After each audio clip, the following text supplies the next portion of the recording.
క్రీస్తునందు ప్రియ సహోదరి సహోదరులారా, మన ప్రభువును రక్షకుడు అయినటువంటి యేసుక్రీస్తు వారి నామంలో శుభాభివందనాలు తెలియచేసుకుంటూ ఈ ఆదివారపు ఆరాధన కార్యక్రమాన్ని ప్రారంభించుకుందామండి.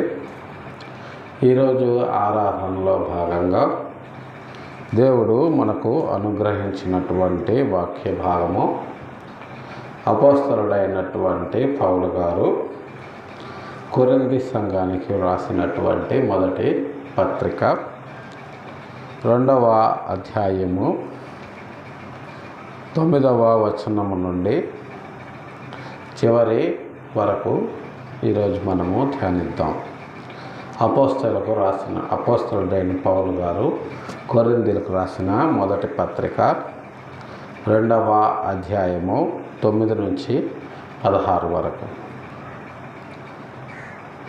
ఇందును గూర్చి దేవుడు తన్ను ప్రేమించు వారి కొరకు ఏవి సిద్ధపరిచినో అవి కంటికి కనబడలేదు, చెవికి వినబడలేదు, మనుష్య హృదయమునకు గోచరము కాలేదు అని వ్రాయబడి ఉన్నది.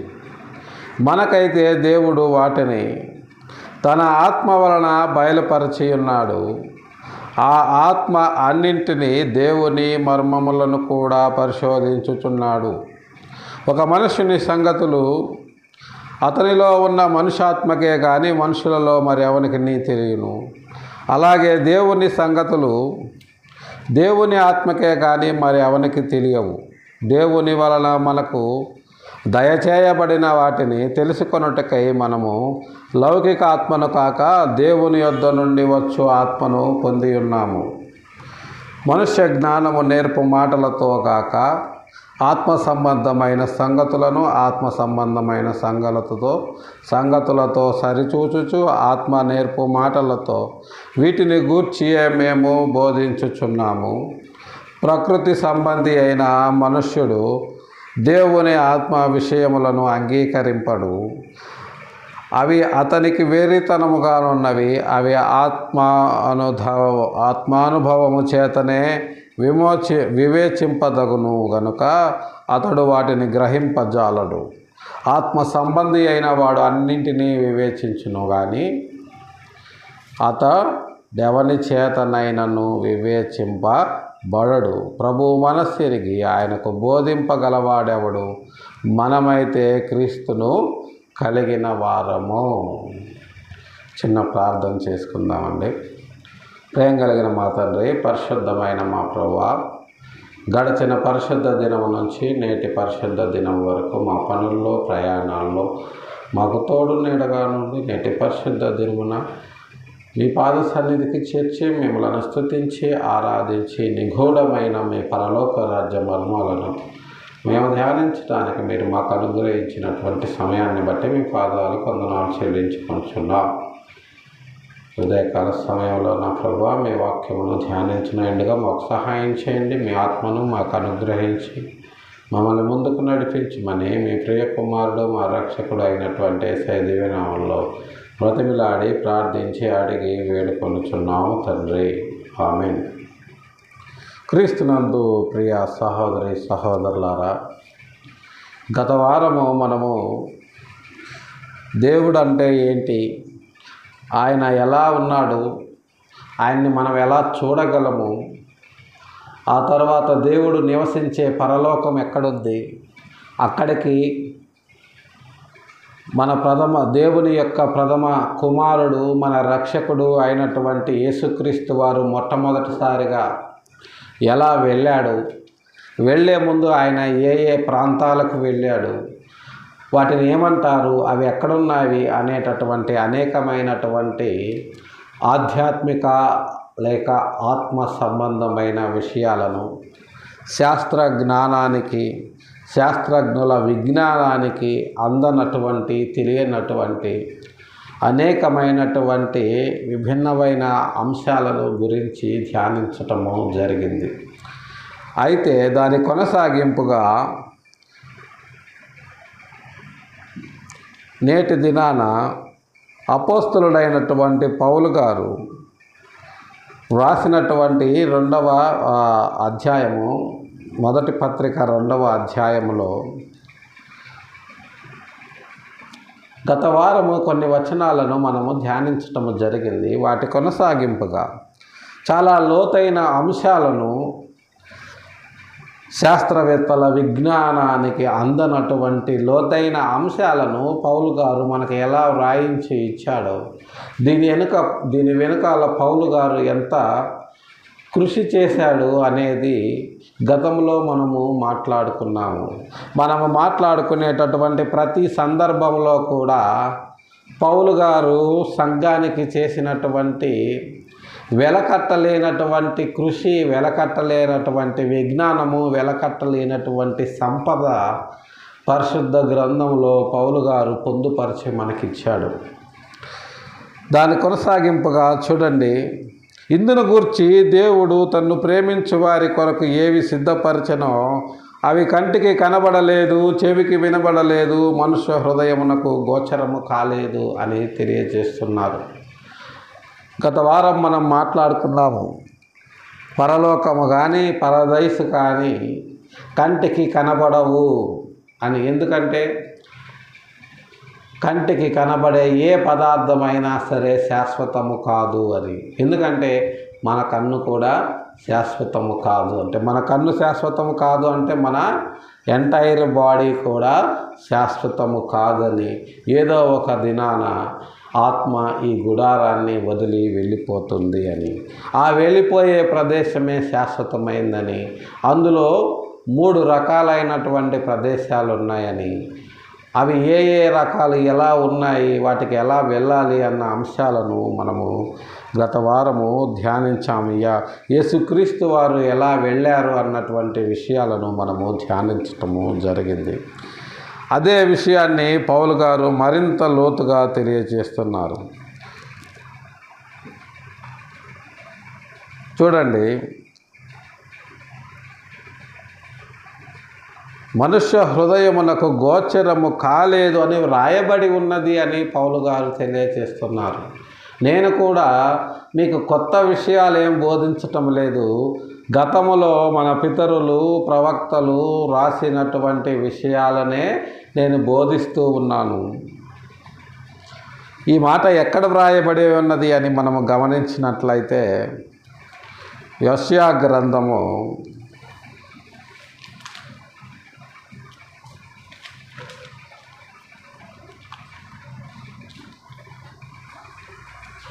64వ అధ్యాయము 4వ వచనాన్ని చూస్తే మనకు అర్థమవుతుంది. తన కొరకు కనిపెట్టు వారి విషయమై నీవు తప్ప తన కార్యము సఫలము చేయ మరి ఏ దేవునిని ఎవ్వడు ఏ కాలమున చూచి ఉండలేదు. అటు దేవుడు కలడు అన్న సమాచారము మనుషులకు వినబడలేదు, అట్టి సంగతి వారికి తెలిసి ఉండలేదు అని యెషయా గారు తెలియచేస్తున్నారు. చూడండి, తమ కొరకు కనిపెట్టు వారి విషయమై నీవు తప్ప తమ కార్యము సఫలము చేయు మరి ఏ దేవుణ్ణి ఎవ్వరు కూడా ఏ కాలములో కూడా చూచి ఉండలేదు. మనిషి అనేవాడు దేవుణ్ణి ఏ కాలములో కూడా, అంటే ఆదాము మొదలుకొని నేటి వరకు భూమి మీద మనుష్యులు పుట్టనారంభించినప్పటి నుంచి నేటి వరకు ఏ కాలంలో కూడా మనిషి అనేవాడు దేవుణ్ణి చూడలేదు అని పరిశుద్ధ గ్రంథము స్పష్టంగా తెలియచేస్తుంది. మరి కొంతమంది నేను దేవుణ్ణి చూశాను, పరలోకానికి వెళ్ళాను, అక్కడ అబ్రహాం గారు కనిపించారు, తర్వాత యాకోబు గారు కనిపించారు, ఆ తర్వాత యేసుక్రీస్తు వారు కనిపించారు, ఆ తర్వాత పేతురు కనిపించారు. ఇలా రకరకాలైనటువంటి కట్టుకథల్ని, పిట్ట కథల్ని అనేక మంది గొప్ప గొప్ప బోధకులు చెప్పడం మనము చూస్తూ ఉన్నాము. మరికొందరైతే నేను నరక ద్వారానికి వెళ్ళాను, అక్కడ భయంకరమైన అరుపులు, కేకలు వినిపిస్తున్నాయి. ఇలాంటి పిట్ట కథలన్నీ మనము అనేక మంది బోధకులు చెప్పడము మనం విన్నాము. కానీ ఇవేవి వాస్తవము కాదు. ఇవి వాక్య విరుద్ధమైనవి, ఇవి సత్యదూరమైనవి అని పరిశుద్ధ గ్రంథం మనకి స్పష్టంగా తెలియచేస్తుంది. చూడండి, గ్రంథం మనకి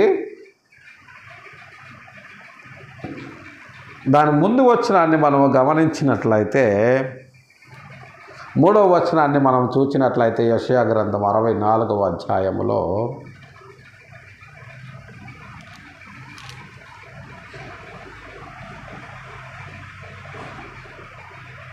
అగ్ని నీళ్లను పొంగజేయు రీతిగా నీవు దిగివచ్చెదవుగాక,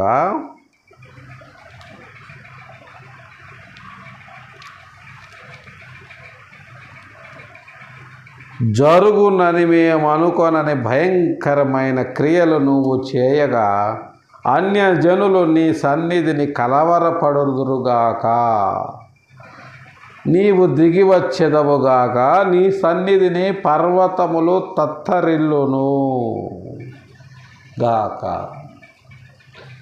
జరుగునని మేము అనుకోనని భయంకరమైన క్రియలు నువ్వు చేస్తావు అని యెషయా గారు అప్పుడే తెలియజేశారు. ఏంటి ఆ జరుగునని మనం అనుకోనని భయంకరమైన క్రియలు అంటే, జలప్రళయం వస్తుందని ఆ రోజు ఎవరు అనుకోలేదు. పైగా నోవహు గారిని హేళన చేశారు. What a foolish man building a ship on a dry land అని చెప్పి, ఒక బుద్ధిహీనుడు ఆరిన నేల మీద ఓడను కడుతున్నాడు అని చెప్పి అతన్ని హేళన చేశారు. తర్వాత ఏం జరిగింది?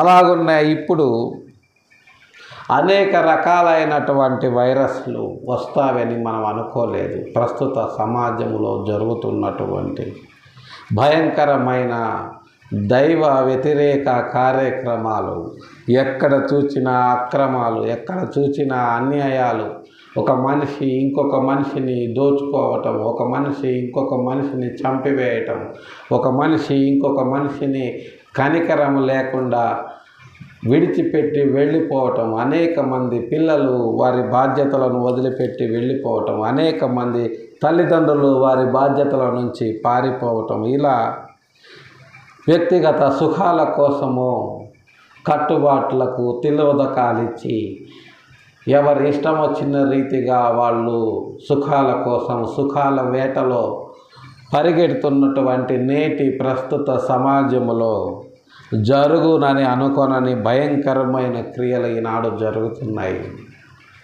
ఎయిడ్స్ అనే వైరస్ భయంకరంగా ప్రబలిపోతుంది. దానివల్ల భయంకరంగా జనులు చనిపోతున్నారు. ఆ తరువాత ఎయిడ్స్ అనేది ఇద్దరు వ్యక్తులు లైంగిక సంపర్కము జరిగితేనే వచ్చేటటువంటి సంక్రమించేటటువంటి వైరస్.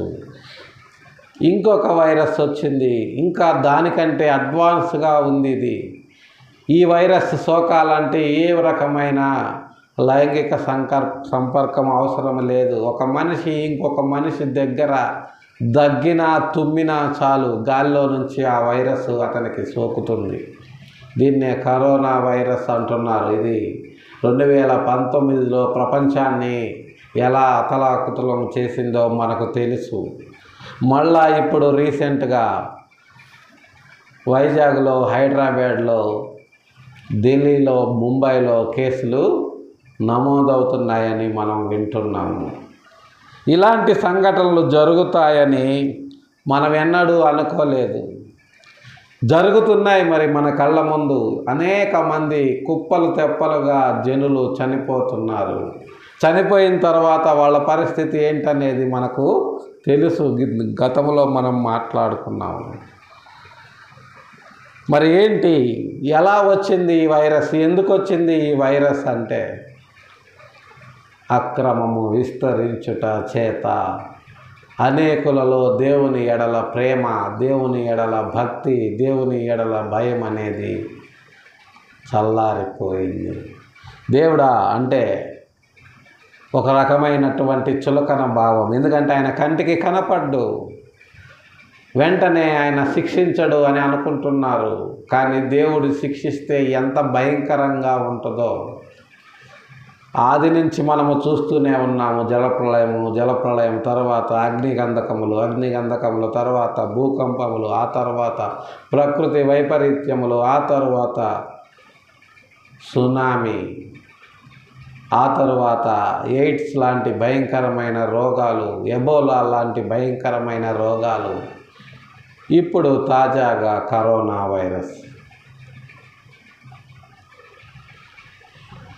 ఇన్ని రకాలుగా భూమి మీద జనులు తమ ప్రాణాలు కోల్పోవటానికి భయంకరమైన విపత్తులు వస్తున్నా, ఒక పక్క మనుషులు కుప్పలు తెప్పలుగా రాలిపోతున్నా, మనిషిలో దేవుడంటే భయం రావట్లేదు, భక్తి రావట్లేదు. కారణం కంటికి కనపడడు కాబట్టి.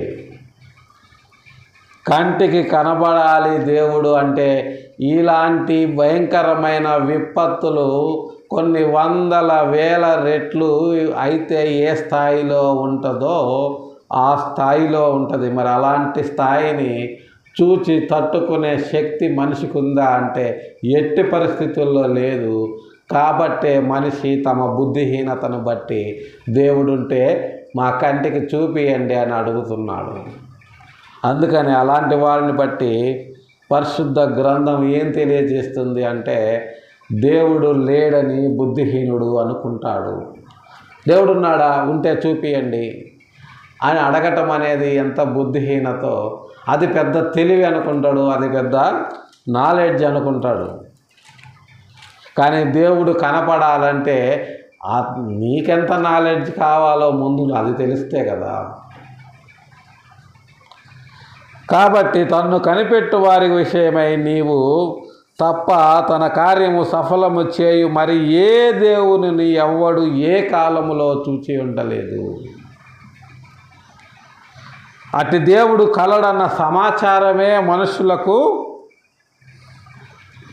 వినబడలేదు. అట్టి సంగతి వారికి తెలిసి ఉండలేదు. మనం అనుకున్న వాటిని, మన కార్యములను సఫలము చేసే దేవుడు ఒకడున్నాడని, ఆయన సర్వశక్తిమంతుడు, సర్వాధికారి అని, ఆయనే ఈ సర్వ సృష్టికి మూల కారకుడని, అలాంటి దేవుడు ఒకడున్నాడని, ఆయన జీవము కలిగిన వాడని, వీళ్ళకి ఏ కాలంలో కూడా వీళ్ళు అలాంటి దేవుణ్ణి చూడలేదు. మరి అబ్రహాం చూసింది, మోషే చూసింది, యాకోబు గారు చూసింది అంటే వీళ్ళెవ్వరూ కూడా దేవుణ్ణి చూడలేదండి.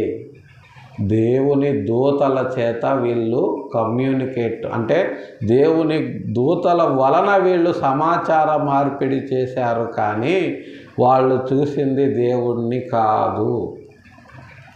పాత నిబంధనలో ప్రవక్తలతో మాట్లాడిన ప్రతి సందర్భంలో కూడా దేవుడు మాట్లాడలేదు, దేవదూతల చేతే మాట్లాడించాడు. దేవుడు ఎక్కడా కూడా స్వయంగా ఆయన ఏ మనుషునితో మాట్లాడలేదు, మాట్లాడడు. అంత్యదినాన తన కుమారునితో డైరెక్ట్గా మనతో మాట్లాడించాడు. అందుకనే యేసుక్రీస్తు వారు తన శిష్యులతో తండ్రిని మాకు కనపరచయ్యా అని శిష్యులు ఆయన్ని అడిగితే, ఏం మాట్లాడుతున్నారు మీరు? నన్ను చూస్తున్నారు కదా, నాతో మాట్లాడుతున్నారు కదా, నేను చెప్పేవన్నీ వింటున్నారు కదా, నేను చెప్పేవన్నీ నా సొంత మాటలా? కాదు, తండ్రి ఉద్దేశాలే నేను మీకు చెప్తున్నాను. కాబట్టి నన్ను చూస్తే తండ్రిని చూసినట్టే అని యేసుక్రీస్తు వారు చెప్పారు. కాబట్టి ఇక్కడ మనము పరలోకానికి వెళ్ళేంత వరకు లేదా మనము దేవుళ్ళుగా మారేంత వరకు యేసుక్రీస్తే మనకు దేవుడు. తండ్రి అయిన దేవుడు ఉన్నాడు, కానీ ఆయన పరలోకంలో ఉన్నాడు. ఆయన ఎవరు చూడలేదు, పరలోకం నుంచి వచ్చిన ఒక్క యేసుక్రీస్తు తప్ప. ఇక పాఠంలో మనం ముందుకు వెళితే,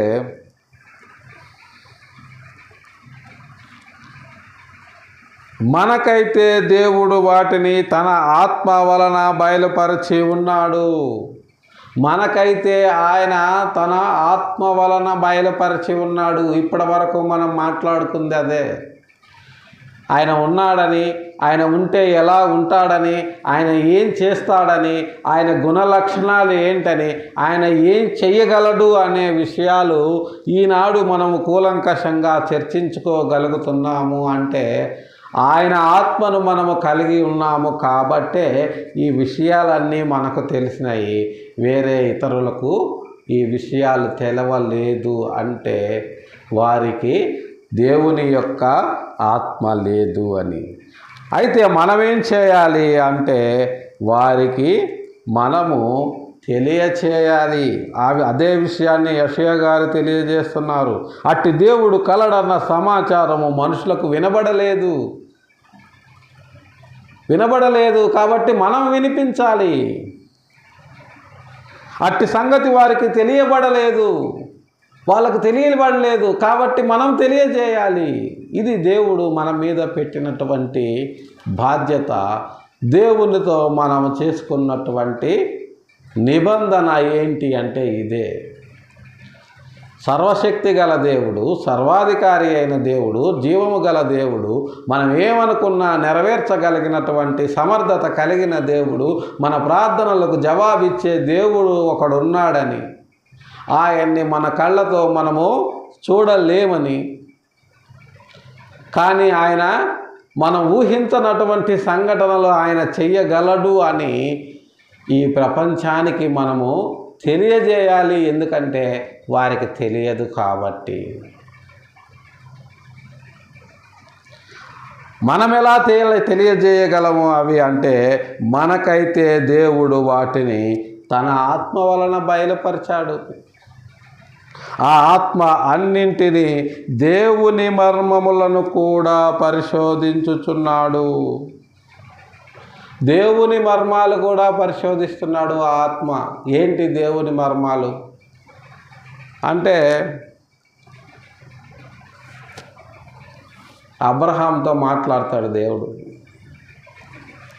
మరేం లేదు, అబ్రహాము సొదొమ గొమొరాల్ని భూమి మీద నుంచి తుడిచేద్దాం అనుకున్నానని అంటాడు. చెయ్యాలనుకున్నవాడు చేసేయచ్చు కదా, అబ్రహాంకి చెప్పటం ఎందుకు? ఎందుకంటే అబ్రహాం గారు ఆయనకు మంచి స్నేహితుడు. విశ్వాసులకు తండ్రి అబ్రహాం గారు ఎందుకు అయ్యారు అంటే అందుకే. దేవునికి అబ్రహాం గారు మంచి నమ్మకమైన స్నేహితునిగా ఉన్నాడు. అందుకని చెప్పి ఆయన ఉద్దేశం ఏంటి? సొదొమ గొమొరాల్ని భూమి మీద నుంచి తీసేయడం.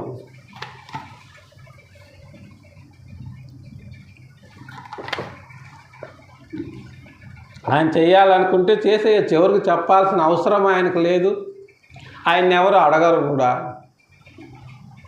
మరి అలాంటోడు అబ్రహాంకి ఎందుకు చెప్పాలి? కానీ చెప్పాడు. ఎందుకంటే మనిషికి ఇచ్చినటువంటి విలువ అది. మనిషి సాక్షాత్తు ఆయన యొక్క ప్రతిరూపము, ఆయన యొక్క కుమారులం మనము. అందులో బాగా నచ్చిన వాడు అబ్రహాము. అందుకని అబ్రహాంకి చెప్పాడు. దెబ్బకి అబ్రహాం వణికిపోయాడు. నా వాళ్ళు ఉన్నారు అక్కడ, నా అన్న కొడుకున్నాడు,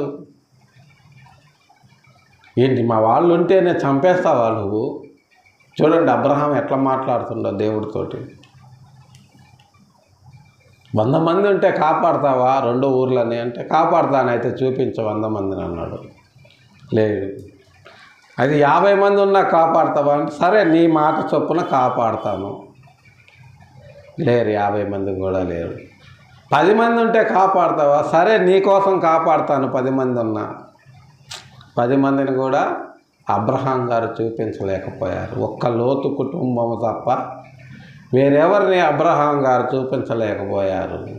తుదకు లోతు భార్య కూడా ఉప్పు స్తంభం అయిపోయినటువంటి పరిస్థితి.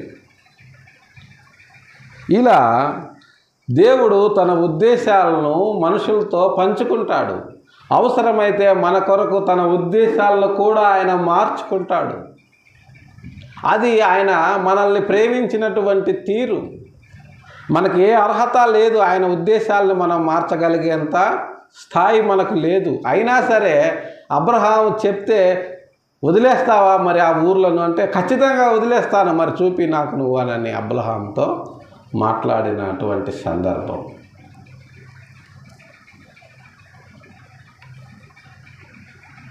ఒక మనుషుని సంగతులు అతనిలో ఉన్న మనుషాత్మకే కానీ మనుషులలో మన ఎవరికి తెలియను.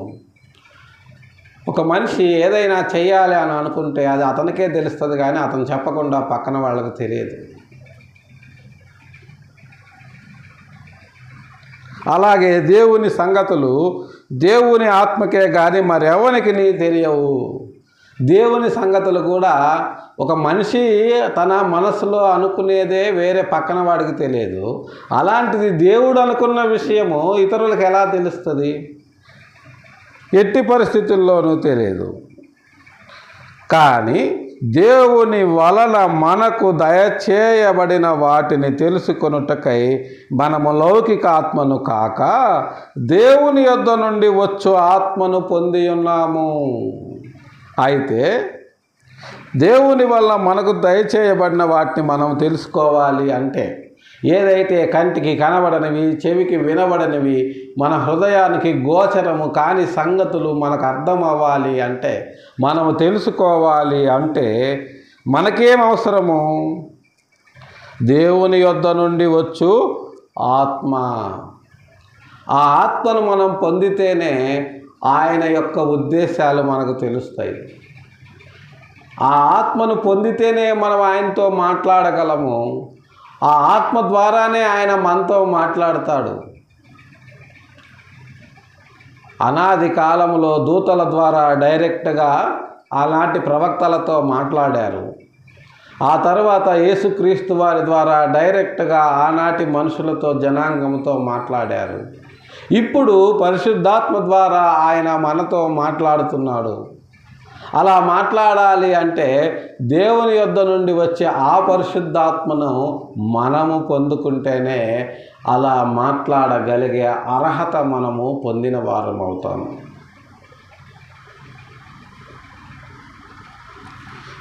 మనుష్య జ్ఞానము నేర్పు మాటలతో గాక ఆత్మ సంబంధమైన సంగతులతోనే సరిచూచుచు ఆత్మ నేర్పు మాటలతో వీటిని గూర్చియే మేము బోధించుచున్నాము. మనుష్య జ్ఞానము నేర్పు మాటలతో కాక. మనుష్య జ్ఞానము నేర్పు మాటలు అంటే ఒక బోధకుడు ఉంటాడు. ఈరోజు నేనేం చెప్పాలి అనేది అతను ముందుగా డిజైన్ చేసుకుంటాడు. 40 నిమిషాలు లేదా గంట ప్రసంగంలో 10 నిమిషాలు వాక్య పఠనం, తర్వాత మిగతా 10 నిమిషాలు ఏదో ఒక దానికి సంబంధించిన లోక సంబంధమైన ఒక పిట్ట కథ, ఆ తర్వాత దాంట్లో కొన్ని జోకులు, ఆ తర్వాత ఆత్మ సంబంధమైన కొన్ని మాటలు, అవేవో భాషలు, అర్థం కానటువంటి భాషలు, ఆ తర్వాత ప్రార్థన, ఆ తర్వాత లోకములో మనిషి ఆర్థికంగా ఎలా ఎదగాలి అనేటటువంటి దాని మీద అనేక మంది ఆర్థికంగా పైకి ఎదిగిన వారి యొక్క సాక్ష్యాలు, తర్వాత సిట్టు స్టాండు, తర్వాత కానుకలు, అయిపోయింది.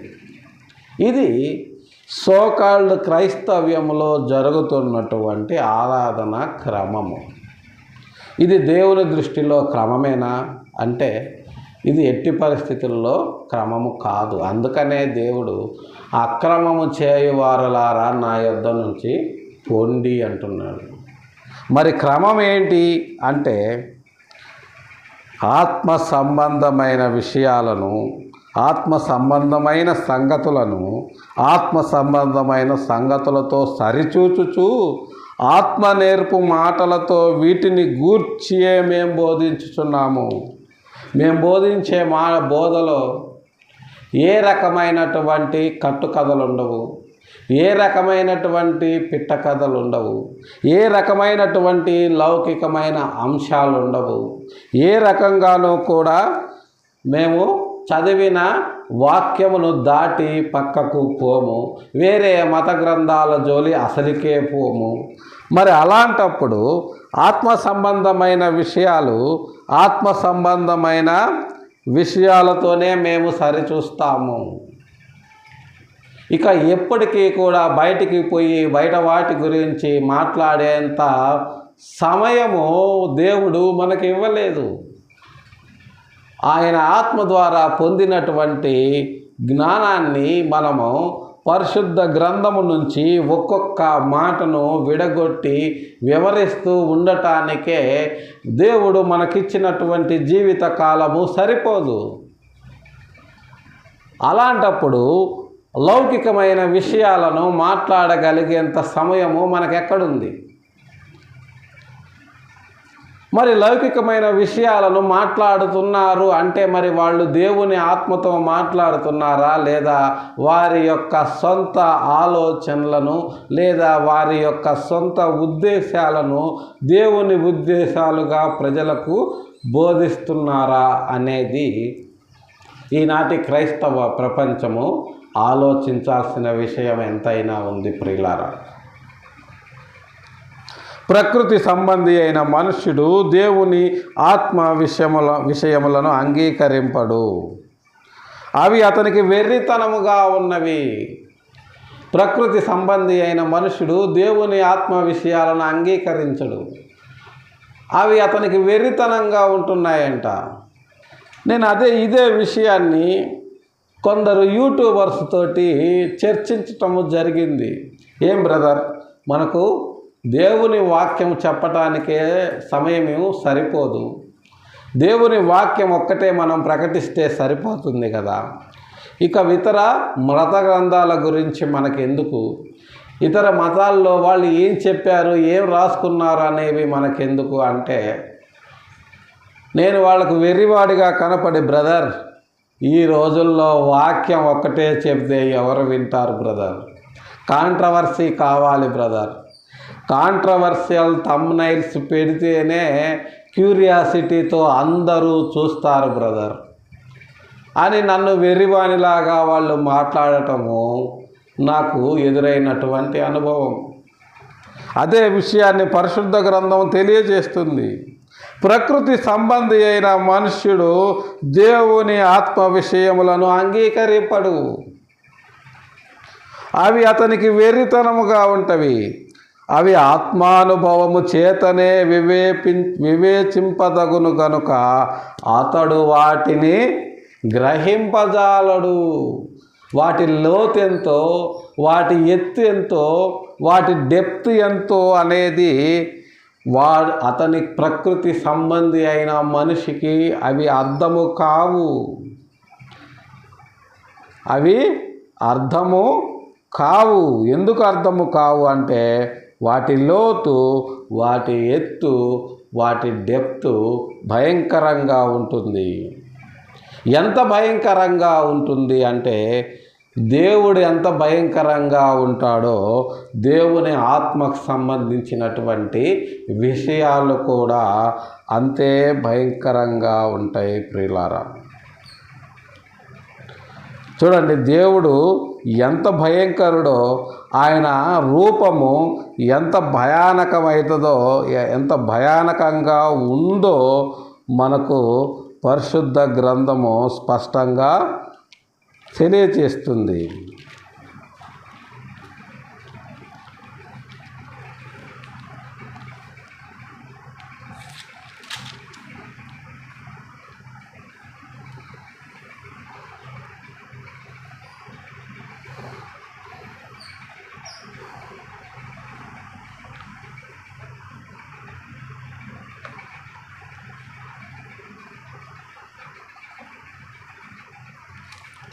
చూడండి, మొదటి రాజుల గ్రంథము 8వ అధ్యాయము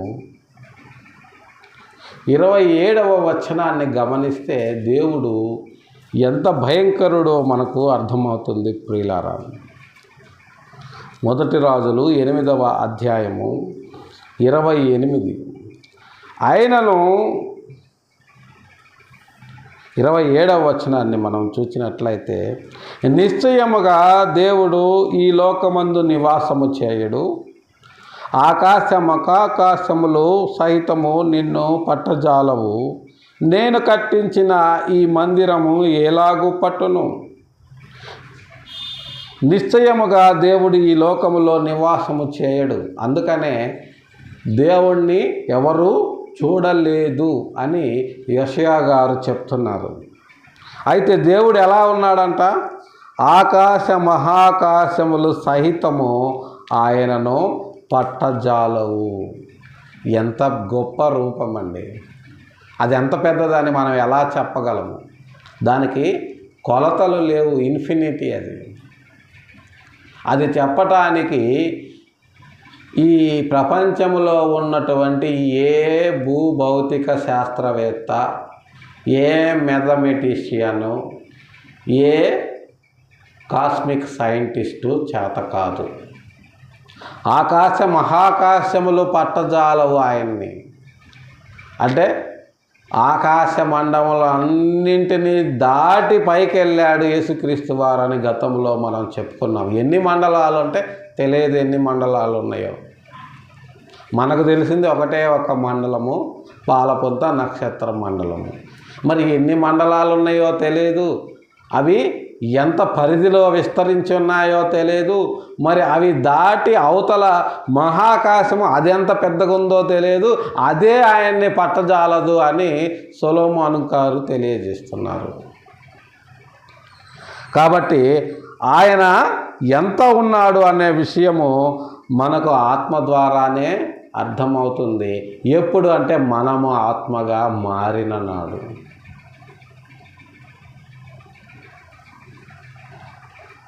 కనుక ఆత్మ సంబంధి అయిన వాడు అన్నింటినీ వివేచింపును కానీ అతడెవడి చేతనైనను వివేచింపబడడు. మనం ఈనాడు ఆత్మ సంబంధులమై అన్నింటినీ వివేచింపగలుగుతున్నాము. దేవుడు ఎంత గొప్పవాడో, దేవుడు ఎంత శక్తిమంతుడో, దేవుడు ఏం చేయగలడో, దేవుడు ఎంత పరిమాణములో ఉన్నాడు అన్న విషయాలను పరిశుద్ధ గ్రంథము ద్వారా దేవుని ఆత్మను పొందుకున్నటువంటి మనము వివేచింపగలము. కానీ ప్రకృతి సంబంధి అయిన మనిషి వీటిని వివేచింపలేడు. అందుకనే ప్రకృతి సంబంధమైన మనిషి శోధనలో, ఊరిలో జీవిస్తూ ఈ లోకములో శాంతి సమాధానము లేక వాటి కొరకు ప్రాకులాడుతూ ప్రయాసపడుతూ తుదకు వాటిని పొందకనే తమ జీవితాలను ముగించేటటువంటి ఎంతోమంది తమ ఆత్మలను నాశనము చేసుకున్నవారుగా ఉన్నారు. ప్రియులారా, చూడండి, చివరగా 1 పేతురు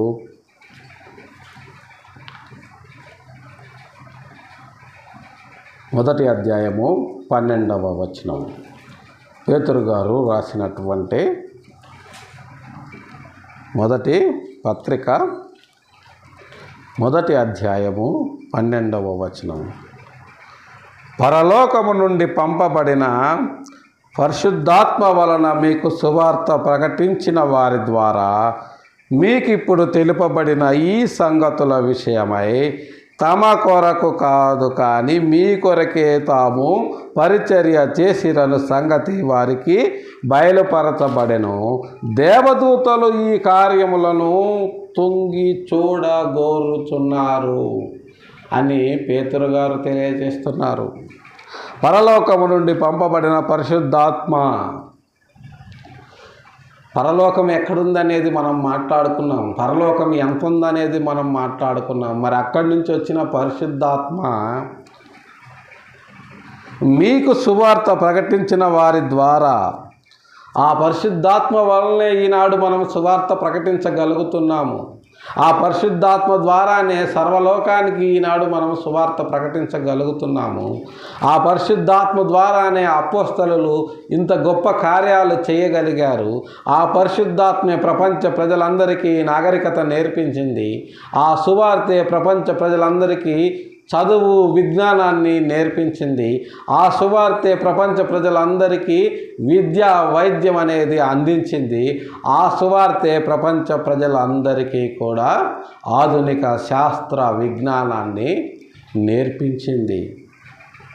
ఆ పరిశుద్ధాత్మ వలన పొందినటువంటి సువార్త ప్రకటించిన వారి ద్వారా మీకిప్పుడు తెలుపబడిన సంగతుల విషయమై ఈ లోకములో ఉన్నటువంటి అనేక మందికి అనేక రకాల విజ్ఞానాన్ని ఈ సువార్త పంచిపెట్టింది. అలాగుననే పరలోకానికి ఎలా వెళ్ళాలి, పరలోకములో ఉన్నటువంటి వ్యక్తులు ఎలా ఉంటారు, పరలోకము ఎక్కడ ఉంది అన్న విషయాలను కూడా, ఆత్మ సంబంధమైన విషయాలను పరిశుద్ధాత్మతో మనము బేరీజు వేసుకొని వివేచింపగలిగినటువంటి శక్తిని దేవుడు పరలోకము నుంచి పంపించిన తన పరిశుద్ధాత్మ ద్వారా మనకు అనుగ్రహించాడు అన్న విషయాన్ని పేతురు గారు తెలియచేస్తున్నారు. ప్రియులారా, ఈ సువార్త ఎవరి కొరకు అంటే ప్రకటించే వారి కొరకు కాదు, కానీ ఈ సువార్త తమ కొరకు కాదు, కానీ మీ కొరకే తాము పరిచర్య చేస్తున్నాము. మేము మొదట మా కొరకు కొందరు పరిచర్య చేశారు. ఆ పరిచర్య ద్వారా తెలుసుకొని రక్షింపబడిన మేము అనేకులకు మేము కూడా అదే పరిచర్యను చేస్తున్నాము. ఇది దేవుడు పెట్టినటువంటి కట్టడ. ధర్మశాస్త్రం అనేది అనేకమైన ఆజ్ఞలను కట్టడలను ఇచ్చింది. వాటిని అనేక మంది పాటించలేకపోయారు. కానీ యేసుక్రీస్తు వారు వచ్చి అన్నింటినీ నెరవేర్చి నూతనమైన ఆజ్ఞను, నూతనమైన కట్టడను మనకు అనుగ్రహించాడు. అదేంటి అంటే నిన్ను వలె నీ పొరుగు వారిని ప్రేమించమనే ఆజ్ఞ. ఆ తర్వాత పరలోకము నుండి వచ్చిన పరిశుద్ధాత్మను పొందుకొని ఈ సువార్తను అనేకులకు ప్రకటించవలే అనేటటువంటి కట్టడ. ఈ సంగతి వారికి బయలుపరచబడెను. ఈ పని దేవదూతలు చేయలేరు, వారి వల్ల కాదు. అందుకనే తాము చేయలేనటువంటి పనిని ఈ భూమి మీద దేవుని స్వరూపాలైనటువంటి దేవుని కుమారులు అయినటువంటి పిల్లలు ఎలా చేస్తున్నారబ్బా అని దేవదూతలు కూడా పరలోకము నుంచి తొంగి చూడగోరుచున్నారు. ఒక వ్యక్తికి సువార్త ప్రకటించి అతన్ని దేవునిలోకి నడిపించడం అనేది చిన్న విషయం కాదండి.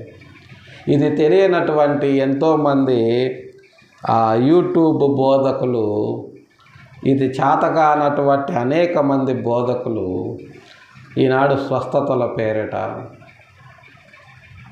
అనేక రకాలైనటువంటి కట్టుకథలు, పిట్టకథలతో ప్రజల్ని గారడీ చేస్తూ దేవుని యొద్దకు నడిపించాలనే పిచ్చి ప్రయత్నాలు చేస్తున్నారు. ప్రియులారా,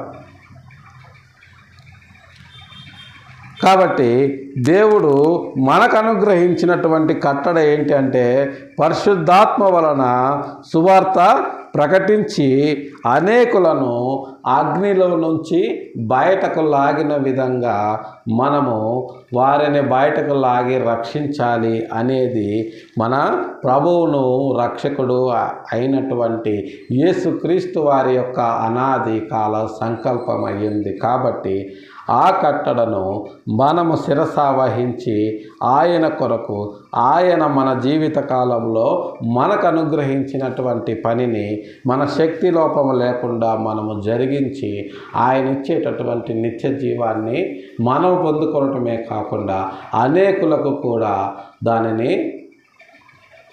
అందేలా చేయాలి అని చెప్పి మన ప్రభువును రక్షకుడు అయినటువంటి యేసుక్రీస్తు వారి నామంలో ప్రేమపూర్వకంగా తెలియజేస్తూ ఈ కొద్ది మాటలు దేవుడు మన వినికిడిలో దీవించినట్లు ప్రార్థన చేసుకుందాం. ప్రేమ కలిగిన మా తండ్రి, పరిశుద్ధమైన మా ప్రభువా, గడిచిన పరిశుద్ధ దినం నుంచి నేటి పరిశుద్ధ దినం వరకు మా పనుల్లో, మా ప్రయాణాల్లో మాకు తోడు నీడగా ఉండి నేటి పరిశుద్ధ దినమున మీ పాద సన్నిధికి చేర్చి నిగూఢమైన మీ పరలోక రాజ్య మర్మాలను మేము ధ్యానించడానికి మీరు మాకు అనుగ్రహించినటువంటి సమయాన్ని బట్టి మీ పాదాలకు వందనాలు చెల్లించుకుంటున్నాం. ఈ మధ్యాహ్న కాల సమయంలో నా ప్రభువా చిన్న మందగా చేర్చి మీ దాసుడు గొప్ప అపోస్తలుడు అయినటువంటి పౌలు గారి ద్వారా మీరు మాకు అనుగ్రహించినటువంటి లేఖన భాగాలను మేము ధ్యానించడానికి మీరు మాకు అనుగ్రహించినటువంటి సమయాన్ని బట్టి మీ పాదాల కృతజ్ఞతాస్తుతులు చెల్లించుకుంటూ ఈ లోకములో నా ప్రభువా మేము కేవలము ప్రకృతి సంబంధులముగా కాక ఆత్మ సంబంధులముగా ఈ లోకములో జీవిస్తూ పరలోకము నుండి వచ్చిన పరిశుద్ధాత్మను పొందుకున్న వారముగా అనేకులకు నా తండ్రి మేము కేవలము మీ ఆత్మ సంగతులతో సరిచూస్తూ వాటిని విడగొట్టి ప్రకటించే వారముగా ఉండులాగున ఈ లోక సంబంధమైన విషయాలు కానీ కట్టుకథలు కానీ పిట్టకథలు కానీ వాక్చాతుర్యంతో కానీ మేము అనేకమైనటువంటి వ్యర్థమైన మాటలను పలికి మీ వైపు నా ప్రభు అనేకులను ఆకర్షించకుండా కేవలము మీ వాక్యము ద్వారానే నా ప్రభు అనేకులను ఆకర్షించి నా తండ్రి మీ వాక్యము ద్వారా అనేకుల హృదయాల్లో కార్యము జరిగించినట్లుగా మేము చేస్తున్నటువంటి ఈ సువార్త ప్రకటనను నా ప్రభు మీకు ఆమోదయోగ్యముగా నా తండ్రి మేము ఈ లోకములో ఈ పనిలో ముందుకు వెళ్ళుచుండగా మా మార్గములను సరళము చేయండి.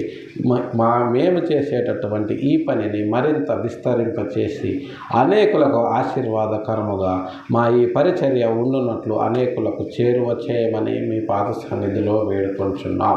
మధ్యాహ్న కాల సమయంలో నా ప్రభువా చేరువచ్చిన బిడ్డలందరినీ మీరు రెక్కల చాటున భద్రపరచండి, కాపాడండి. అలాగే నా ప్రభువా దిక్కులేని వారి కొరకు, దీన దరిద్రుల కొరకు, విధవరాల కొరకు మీ పాద సన్నిధిలో విజ్ఞాపన చేయుచున్నాం. సహాయం చేయండి. వారి అవసరతల అక్కర్లన్నింటినీ తీర్చి మీరు ఘనత మహిమ ప్రభావాలు పొందగలరని అలాగున్నైనా ప్రభావ మధ్యాహ్న కాల సమయంలో వ్యాధి బాధలతో బాధపడుతూ స్వస్థత కొరకు మీకు మొరపెట్టుచున్న వారి విషయమై మీ పాద సన్నిధిలో విజ్ఞాపన చేయుచున్నాం. సహాయం చేయండి. మీ చిత్తమైతే మీ గాయపడ్డ హస్తముతో వారిని ముట్టి వారికి స్వస్థతను అనుగ్రహించగలరని అలాగుండేనా ప్రభావ సార్వత్రిక సంఘంలో జరుగుతున్నటువంటి అనేకమైన ఆరాధనల విషయమై మీ పాద సన్నిధిలో విజ్ఞాపన చేస్తున్నాం. సహాయం చేయండి.